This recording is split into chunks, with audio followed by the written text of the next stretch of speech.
В новостях виртуальной регаты мы расскажем о последних событиях на гонках в открытом море и у берега в сети. Вас ждет анализ погодных условий, интервью с участниками и комментарии команды экспертов. Несколько капитанов, на этот раз настоящих, присоединились к нам, чтобы дать эксклюзивные интервью.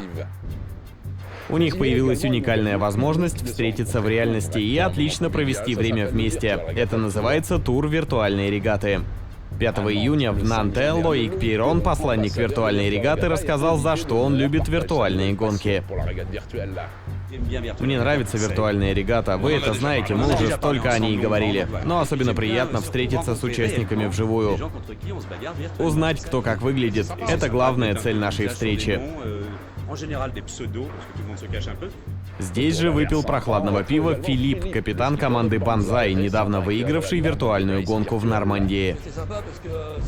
Гонка требовала хорошей техники. Я был среди тех участников, которые действовали агрессивно, и не зря. Мне очень повезло. Самый ответственный момент был у острова Гернси, недалеко от финиша. Нельзя торопиться, если хочешь выполнить идеальный поворот оверштаг.